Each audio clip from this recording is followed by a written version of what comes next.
તો કર્મમાં આપણે સમજવું, મને નથી ખબર પડતી, તમને ખબર પડતી હોય તો ભલે. આ ભાવમાન કર્મમાન મને આમાં ટપા નથી પડતા. ભાઈ કે આ બધું હાલે છે, ચમ હાલે મારો રામ જાણે. ઘરે નજરવા દેતા આપણું હાલે છે, નો સમજાય કાંઈ નહીં. કર્મમાં આપણે શું સમજવું કે ભાઈ ખરાબ કાર્ય કરો તો તમારે ભોગવવું પડે, અને સારું કરો તો સારું મળે એમ. તો હું એમ કહું છું કે આ ભક્તિ કરે એવડે એ દુઃખી છે, લ્યો દુનિયાના બૂસ મારે એ સુખી છે. તમને ખબર છે, આમાં હું કહું છું એવી વાત નથી. ખોટું કરે છે એ તમે જોવો તો 50-50 લાખની ગાડીઓ લઈને ફરે. શું કર્મ છે? આપણે એક રામ રામ રામ કરી માળા ફેરવીને રામના નામ લઈ બાપુ માં ભગવતી સીતા રામચંદ્ર પરમાત્માના પત્ની બન્યા, આખી જિંદગીમાં હારો દી ન ઉગ્યો. શું એનું કર્મ છે? દ્રૌપદીના ચીર લૂંટાતા હતા, અહીંયા કોણ નહોતું? કાળના જડબા ઝાલીને ઉભા રાખે એવા પાંડવો હતા. એ દીકરીનો શું ગુનો હતો આ બધાને ખબર છે. શું એ દીકરીનો ગુનો, એનું શું કર્મ? રામચંદ્ર પરમાત્મા જેવાને જો 14 વર્ષ વનમાં રખડવું પડ્યું હોય તો એનું શું કર્મ હશે? ઘણા એવું કે રામને અહીંયા જવાનું જ હતું, રામને જમે જાણે એમને પૂછીને જે હોય રામ, એવી વાતો કરતા હોય આપણે યાર. પણ મારો કહેવાનો અર્થ એ છે કે અહીંયા કઈ માસી બેઠી નથી, 2 ટાઈમ રાંધીને ખવડાવતી છે. ભલે અખિલ બ્રહ્માંડનો માલિક હશે, ભગવાન હશે, બધી વાત બરોબર, અને અહીંયા એનું કાર્ય કરવા ગયા હતા એ વાત બરોબર છે. પણ જગતને બતાવ્યું છે કે મારે 14 વર્ષ રખડવું પડ્યું. રામાયણ છે ને છે અદભુત બાપુ, દુનિયા ચિતરી નાખી ઊંથી. અખિલ બ્રહ્માંડના માલિક કૃષ્ણ પરમાત્માને ખબર ન હોય કે આ બેસ તો ભીલ મન બાણ મારશે, એને ખબર ન હોય. ભીલના બાણથી બાપુ મારા નાથને વિંધાવવું પડ્યું. શું કર્મ છે એનું? અરે થઈ થાવીને થાશે એવો ત્રિકાળ જ્ઞાની મહાપુરુષ ગંગાનો પુત્ર ભીષ્મ જેલે છેલ્લે બાણની પથારીમાં હોવું પડ્યું. એનું શું કર્મ છે? યમના દૂત લેવા આવે અને યમના દૂતને એમ કે અત્યારે વિયોજા 6 મહિના પછી આવજે, પોતાનું મૃત્યુ રોકી શકે એવો સમર્થ પુરુષ છેલ્લે બાણની પથારીમાં હોવું પડ્યું. એનું શું કર્મ છે? ગંગા જેવી બાપુ જનેતા જેની હોય વિચાર કરજો. હારી મા વગર, હું તો આ બેનું બેટા એને ખાસ કહું, હારી મા વગર બાપુ હારા સંતાન કોઈ દી ન થાય. ધરાવીને ધાન નો નીપજે, કોડવીને માડું નો હોય, જેહળ જખરા નીપજે જેની જનેતા હોતલ હોય. હારી માં એટલે હું તો બેનું ને ખાસ કહું, અમુક વાતો મારી કડવી લાગે તો સીતારામ ન કરતા, આપણને કઈ ફેર નથી પડતો. પણ તમે છો ને શક્તિ છો, એક તમને ન ખબર હોય તો યાદ કરાવી દઉં. તમે છો ને આ જગતના ધર્મ જ્યાં ધ્રુજો ને જ્યાં પુરુષ નથી પૂગ્યો ને, આ બાપુ દેશની આબરૂ દીકરીઓએ રાખી છે. એટલે તમે અધૂરા કપડા પહેરો, ગમે એવું પગલું ભરો ને, અંદર બાપુ કાળજામાં હબાકા આવે છે. દીકરી છે એ બાપુ શક્તિ છે. અખિલ બ્રહ્માંડના માલિકના વિશ્વનો જો કોઈ ધણી હોય તો માં ભગવતી દેવી શક્તિ છે. આ બ્રહ્માંડ બાપુ દીકરીએ બનાવ્યું છે. એટલા માટે બેનું ને કહું કે હું તો એમ કહું, ઉદરમાં સંતાનનો વિકાસ થતો હોય અને જન્મ થયા પહેલા રામાયણ ને ગીતાના 5-5 પાના વાંચજો, જો આપને ટેકો દેવું સંતાન ન થાય તો બાપુ મારા ભજનમાં ધૂળ પડી. પેલા આપણા શાસ્ત્રોની, આપણા ગ્રંથોની, આપણા મહાપુરુષોની તાકાત શું છે ઈ તમે જોઈ લ્યો. વહુ હારો ભેગા પાણીપુરીઓ ખાતા હોય ત્યાં કે રાણા પ્રતાપ કે શિવાજી નો થાય. પછી ભગવાન, હે ભગવાન એક હારો દીકરો દેજે. હારો શું અહીંયા ગોડાઉન છે? હારો દીકરો એમ ન થાય બાપુ, વાપવું પડે. વાવ્યા વગર ન થાય. શાસ્ત્રોના ગ્રંથોની તાકાત જોવે. હું તો એમ કહું બાપુ, આજે છત્રપતિ શિવાજી ને મહારાણો જન્મે ન જન્મે એવું કોઈ દી બને જ નહીં. માં એવી હોવી જોઈએ જ્યાં ધર્મ ધ્રુજો પુરુષ નથી પગ્યા. બાપુ દેશની આબરૂ દીકરીઓએ રાખી છે. જલારામ બાપા વીરપુર ઈ જો બૈરાને માગે એક સાધુ અને એમ કે વીરબાઈ ને કે તમારે આ સાધુ વારે જવાનું છે. તેથી વીરબાઈ જો એમ કીધું હોત કે મારા બાપાએ શું આ સાધુ ને આપવા આપી છે તો આવડો મોટો ઇતિહાસ ન હોત આપણી પાસે. અયોધ્યાનો સમ્રાટ હરિશ્ચંદ્ર રાજા કાશીની બજારમાં રીંગણા વેચે, બૈરું વેચી નાખ્યું. હજી આપણે બૈરા વેચવાનો તો વારો નથી આવ્યો, તોય રોવે છે અમારી પાસે કઈ છે નહીં, અમારી પાસે મરો કઈ ન હોય તો. અરે શેઠો જ નથી ભલામણા. તેથી તો સતયુગ હતો, હરિશ્ચંદ્ર નું દેણું ભરે ઓડાયો માણા નહીં હોય કોઈ. તો અત્યારે આ યુગમાં શું ઘટે છે? વાહન મકાન રૂપિયા લોટા હવામાં ઉડે, વગર દોડે વાતું થાય, હિલોળા કરે એવું છે. છોકરા કાજુ બદામની વગેટ કરે, બોલો આપણને પારલે નથી ચડ્યું. હજી સેવો સમય જોવે છે. થીગડા ઉપર થીગડા ઠપકારીને બાપુ આપણા માવતરે આપણને મોટા કર્યા. અત્યારે ફાટલા પહેરવાનું ચાલુ છે. ઓલા જીન્સમાં તમે જુઓ માથા આવ્યા જાય એવડા ફાંકા હોય. પછી આપણે આ પેન્ટ કેટલાનું આવ્યું? એ કે 11,000નું. એટલે આના 11,000 ફાટલાના બાંકોરા વાળાના. આવા તો અમે પહેરતા જ હતા. એવી ત્યાં ખબર હતી કે આવું આવશે ને કઈ અમે હાસવીને રાખ્યા તો અમે પહેરત હતા તારી હારી. અરે એક આંગળી જાય એટલું ફાંકું હોય ને તો આપણી માવડીઓ એમ કે લાય બેટા બે હું ટાંકા લઈ દઉં. દેહના પ્રદર્શન ન હોય મારા રામ. આ દીકરીઓને હું ખાસ ભલામણ એટલા માટે કરું છું કે દીકરીઓ છે ને, જોકે ખરેખર થોડીક દીકરીની જ મિસ્ટેક છે. જોકે મારે એવું કહેવાય નહીં, હું કે આખી જગતને સુધારી ન શકું. બધું આ હું બોલું છું, મારી વરાળું નીકળે છે, તમને ખબર તો છે જ આ બધી. પણ હું તો બહેનોને કહું દેહના પ્રદર્શન ન કરે. આ રામાયણનો એક તમને દાખલો આપું કે સીતાજી લક્ષ્મણ રેખા ઓળંગી ગયા અને એનું હરણ થયું. કે છે ને બધા સાંભળ્યું. આપણે પહેલી વાત તો આ બધી સાંભળેલી જ વાતો છે. આપણે કે રામવનમાં ગયા ત્યારે આપણે હતા નહીં. માનવું જ માનો, ન માનવું જ કઈ નહીં. સીતાજી લક્ષ્મણ રેખાને ઓળંગી ગયા અને હરણ થયું. તો તમે એમ માનો છો કે સીતાજીમાં શક્તિ નહોતી?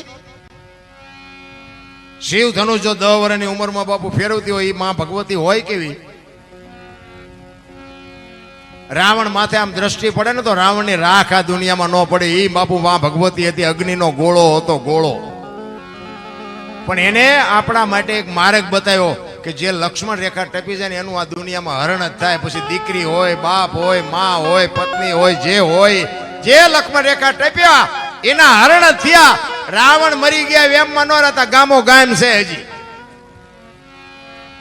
જે લક્ષ્મણ રેખા ટપ્યા, બાપની એ બાપુ મર્યાદા હોય, માની એ મર્યાદા હોય, પત્નીની એ મર્યાદા હોય, દીકરાની એ મર્યાદા હોય.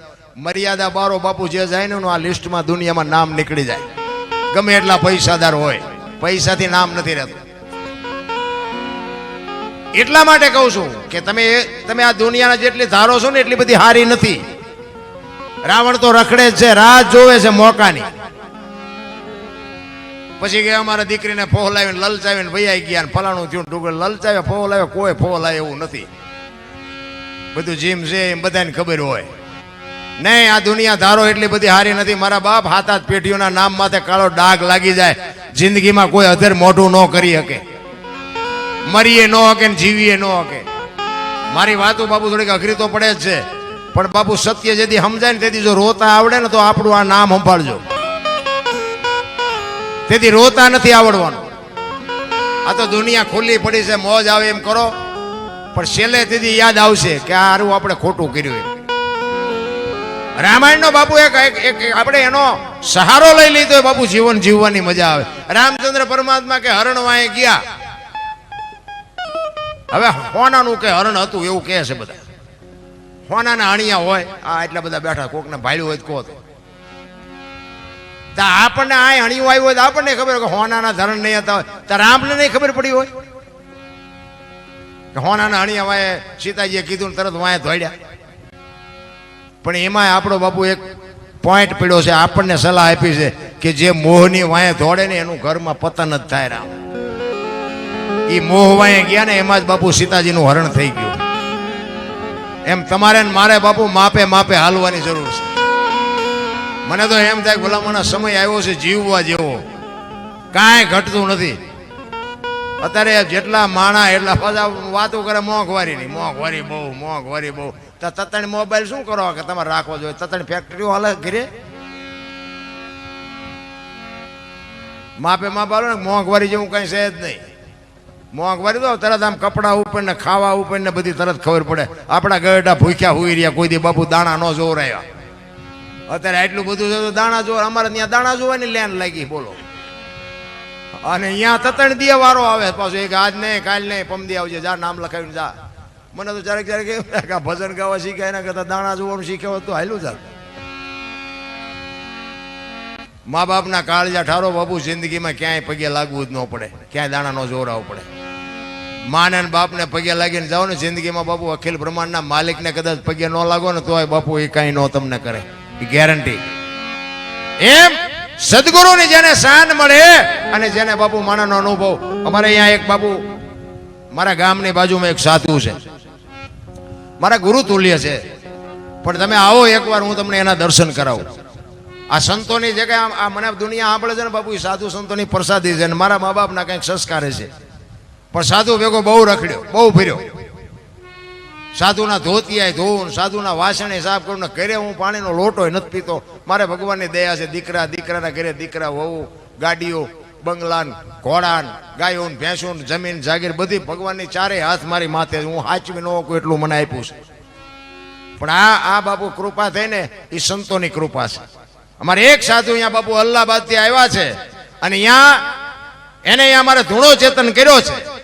હાવ ખુલ્લી જગ્યામાં બેઠેલા અને મને ખબર પડી કે આ એક સાધુ બેઠા. અમે ત્યાં ગયા, થોડોક પરિચય થયો, 2-5 દી 8 દી 15 દી થયા. અમે દૂધ લઈને જાય, ચા ખાંડ લઈ જાય ને એવું બધું કરી, ચા પાણી બાપાણી બાપુને પાઈ. પછી અમે કીધું બાપુ એક રૂમ બનાવી જાય. એ કે ના રૂમ નથી બનાવવું. પણ મેં કીધું બાપુ ટાઈટ તડકામાં થોડું આમ નામ રહેવાય. એ મને કે તું રૂમ બનાવ્યો એટલે કાલે તું કહેવાનો જ કે મેં બનાવી દીધો. તેથી મારે હાલતું થવું પડે. મેં કહું બાપુ હું નહીં કહું, નહીં બનાને. મેં તો પછી એ ગાળ્યું બોલે, બહુ નાથ સંપ્રદાયનો સાધુ, એ ગાળ્યું દેતા તોય બાપુ રૂમ બનાવ્યો અને એને ધૂણો ચેતન કર્યો છે. અહીંયા કોક દી એ બાજુ સુરેન્દ્રનગર બાજુ આવો ને હું તમને દર્શન કરાવીશ. આજ 12 વર્ષ થયા બાપુ. એ 2 મહિના હમણાં આપણો કુંભનો મેળામાં બાપુ 2 મહિના જઈને આવ્યા ને, ચેતન ધૂણો હતો એમના, તાળું મારીને ગયા હતા.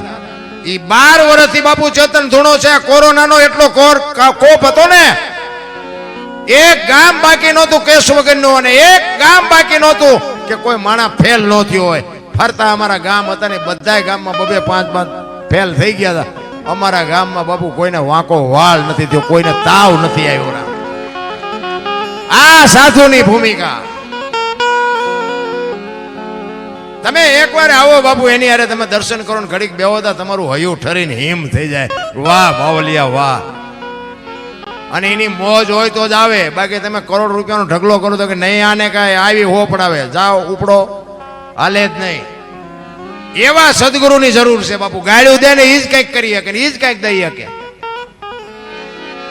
એટલે એક વાણી મારે ગુરુ મહારાજની કરવી છે, પછી આપણે બેનને સાંભળવા. મેં જો કે વધારે સમય લીધો પણ 2 કડી ગાઈ લઉં. ગુરુ મહારાજની સવારામ બાપાની વાણી છે. સવારામ બાપા એના ગુરુ મહારાજને કહે છે કે મારા ગુરુ મહારાજ મને ન મળ્યા હોત તો મારી શું દિશા થાત. એટલે જોકે સવારામ બાપા થયા એને 50-60 વર્ષ થયા, કઈ બહુ ઝાઝા વર્ષ નથી થયા. પણ બાપુ કેળો પાડી દીધો, હળાળ કળયુગમાં એક કેળો પાડી દીધો, પ્રજાપતિનો દીકરો. અને ફુલગરજી મહારાજનો જ્યારે સથવારો મળ્યો અને સવારામ બાપાએ બાપુ પરફેક્ટ કરીને તમને મને આપ્યું. એના ગુરુની વાત કરે છે કે મારા ગુરુ ન મળ્યા હોત તો મારી દશા શું થાત. એટલે સવારામ બાપા કહે છે, જુગતી કરીને જોવા હાલી મારા સદગુરુએ બતાવી મને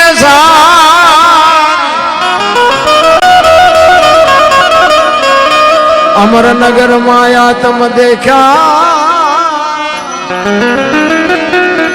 હું તો ભૂલી ગઈ તી દેહનો. આ દેહની દશા મટે ને બાપુ પછી ભજન સમજાય. હું દરબાર ને હું પટાલ ને હું કોળી ને હું ગઢવી ને હું ભરવાડ ને બધા હવની નાચ ચાલીને બેઠા. એટલે હું તો એમ કહું 18 વણમાંથી એક એકને બોલાવો ને એક હોળીમાં બેહારો ને હોળી દરિયામાં વહેતી કરો ને ખીલી જાય એટલું ફાંકું પાડો. બધા પાણી કાઢવાની મહેનત હરખી જ કરે. શું કામ? બુડે છે.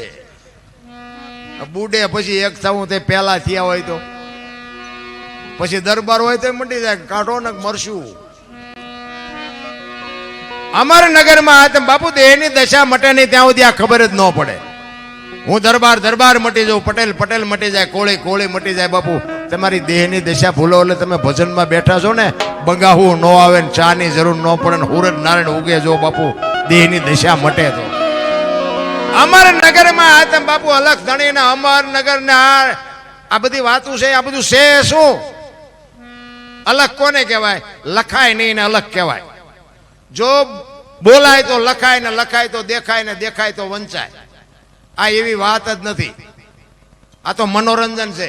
અને ભજન ન કહેવાય. ભજન ગાવા કરતા કરવું અઘરું છે. કરવા કરતાં સમજવું અઘરું છે, સમજવા કરતાં જીવનમાં ઉતારવું અઘરું છે, અને જો જીવનમાં ઉતરી જાય જીરવું બધા કરતાં અઘરું છે. આ જીરવા એવું નથી. આ તો આ બધાને મારે પહેલા પરિચય છે, પણ દિલથી વગાડે છે. અને આ અમને ઉજળા કરતા હોય તો આવડા, પણ આ હું ખૂબ રાજી થયો. હું એમના વખાણ કરું છું એવી કોઈ વાત નથી. કયા ગામના છે, કઈ નાતના છે, શું નામ છે, મને કાંઈ ખબર જ નથી. પહેલી વાર મળ્યા છે. ને કે આ સ્ટેજ ઉપર કેવો રાગ હોય ને અમને ખબર, પૂછો કવિરાજ. હું બેવું તો મારા સાજિંદા જુદા હોય ને કવિરાજ બે હતા એના જુદા હોય તો એક ને એક સાજિંદા ન હાલે. એમ દુનિયાને સલાહ આપીને અમારું ત્યાં હાઠો હાઠો હોય. અમારી એકતા ન હોય તો બાબુ અમે હું તમને વાત કરીએ કે ભલા માણસ.